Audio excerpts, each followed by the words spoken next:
টিয়কত smart মিটাৰৰ বিৰুদ্ধে কৃষক মুক্তি সংগ্ৰাম সমিতি আৰু ৰাইজৰ দলৰ উত্তাল প্ৰতিবাদ। টিয়ক বৈদ্যুতিক সংমণ্ডলৰ সন্মুখত এই প্ৰতিবাদ। হিমন্ত বিশ্ব শৰ্মাক ডকাইত আখ্যা, আদানীৰ স্মাৰ্ট মিটাৰ উফৰাই দিয়াৰ হুংকাৰ। শীঘ্ৰে স্মাৰ্ট মিটাৰ সংস্থাপনৰ প্ৰক্ৰিয়া বন্ধ নকৰিলে জংগী আন্দোলনৰ হুংকাৰ প্ৰতিবাদকাৰীৰ। ডকাইতৰূপী হিমন্ত বিশ্ব শৰ্মাৰ চৰকাৰ ২৬ত উফৰাই দিয়াৰ হুংকাৰ। বহিৰাগত মানুহক স্মাৰ্ট মিটাৰ লগাবলৈ দি এই স্মাৰ্ট মিটাৰৰ যোগেদি এতিয়া অত্যাধিক হাৰত আমাৰ পৰা বিদ্যুৎ মাচুল সংগ্ৰহ কৰিছে। বিদ্যুৎ মাচুল সংগ্ৰহ কৰিবলৈ যোৱাৰ কাৰণে সমগ্ৰ জনতা আজি ওলাই আহিছে। ওলাই আহি এই কথাটো কৈছে যে আমাৰ সিদিনাখনি 4টা বাল্ব আৰু 2খন ফেন থকা মানুহৰ ঘৰলৈ আমাৰ আহিছিলে বিদ্যুৎ মাচুল খুব কমকৈ আহিছিলে 200-250ৰ পৰা 300 টকা। এতিয়া সেই বিলখন হৈছেগৈ 1200-1500 পৰ্যন্ত। গতিকে এইটো কেনেকৈ হ'ব? আৰু কোনো জাননী জাৰি নকৰাকৈ তেওঁলোকে এতিয়া স্মাৰ্ট মিটাৰ জোৰ জবৰদস্তি কোনোবা ঠিকাদাৰ পক্ষক দি পেলাই তেওঁলোকে জোৰ জবৰদস্তিত স্মাৰ্ট মিটাৰ লগাই দিছে আৰু ইয়াৰ কোনো ইউনিটৰ কোনো হিচাপ নাই।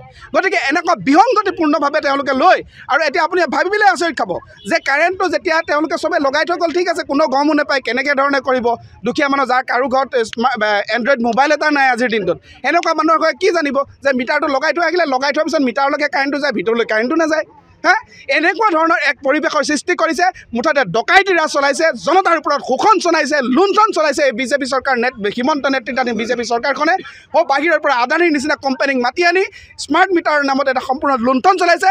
এই লুণ্ঠন বন্ধ কৰিব লাগিব। এই জনতা স্বতঃস্ফূৰ্তভাৱে ওলাই আহিছে আৰু এই জুয়ে তেওঁৰ গাদী উফৰাই পেলাবৰ কাৰণে আমি সাজু হৈছোঁ। অনাগত দিনত যদি এই কথা তেওঁ এতিয়া সময় এই সৰু মানে জুইকুৰাতে যদি তেওঁ নুমুৱাবৰ কাৰণে চেষ্টা নকৰে, ইয়াক যদি বন্ধ কৰিবলৈ চেষ্টা নকৰে, তেনেহ'লে তেওঁ চকী উফৰাই পেলাবলৈ আমি সাজু হৈছোঁ। স্মাৰ্ট মিটাৰ লগোৱাৰ আগত আমাৰ 200 টকা আহিছিলে। এতিয়া স্মাৰ্ট মিটাৰ লগোৱাৰ লগে লগে 500 টকা আহে আৰু কাটি দিয়াৰ লগে লগে 400 টকা ফাইন হয়। আমি এটা কথা আমি চৰকাৰক অনুৰোধ কৰিছোঁ, আমি যিমান মোবাইলত পইচাটো ভৰাইছোঁ, আমি দৰকাৰ হ'লে আমি ভৰাম, দৰকাৰ নহ'লে নভৰাওঁ। এতিয়া আমি ভৰাম নভৰাম সেইটো আমাৰ কথা। যে 400 টকা বিলটো তেওঁলোকে ইয়াৰ পৰাই কাটি দিয়ে, 400 টকা ফাইনটো ইয়াৰ পৰাই ধৰে। তেওঁলোক লগাবলৈও নাযায়, দিবলৈও নাযায়। 400 টকা একদম টোটেল দিবই লাগিব। 400 টকা দিলেহে আমাক মানে সেই বিলটো আমাক নতুনকৈ দিয়ে।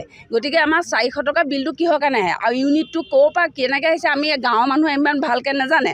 গতিকে কি কথাত কি কেনেকৈ বিলটো আহে, ইউনিটটো কিমাননো, দিনেনো কিমান চলে। এতিয়া ফেন চলিলেও আমাৰ 500 টকা আহে, ফেন নচলিলেও 500 টকা আহে। বিদ্যুৎ থাকিলেও বিল দিব লাগিব, নাথাকিলেও বিল দিব লাগিব। বিদ্যুৎ নাথাকে, প্ৰায় নাথাকে বিল। বতাহ ধুমুহা বৰষুণ আহিলে বিদ্যুৎ কাটন যায় আৰু বিলটো উঠি যায়। বিদ্যুৎ দিবই লাগিব।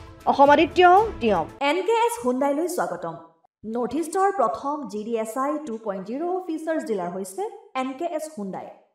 অত্যাধুনিক সা সুবিধাৰে তৈয়াৰী মষ্ট আপডেটেড হুণ্ডাই ডিলাৰ এতিয়া ডিব্ৰুগড়ত। আমাৰ NKS হুণ্ডাই ডিলাৰত open sales consulted room, customer ৰুমৰ লগতে পুৰণি গাড়ীৰ এক্সচেঞ্জ ফেচিলিটিও ৰখা হৈছে।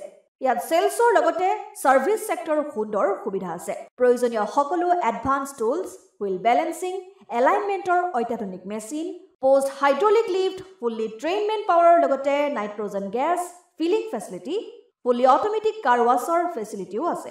লগতে NKS হুণ্ডাই ডিলাৰে কাষ্টমাৰসকলৰ সুবিধাৰ্থে মোবাইল ছাৰ্ভিচ ভেনৰো ব্যৱস্থা ৰাখিছে, য'ত হাইড্ৰলিক লিফ্ট, ৱাছিং facility, wheel balancing, tyre pressure check কৰাৰ লগতে বহুখিনি সুবিধাই উপলব্ধ আছে। NKS হুণ্ডাইলৈ আহক আৰু সুবিধাসমূহ গ্ৰহণ কৰক।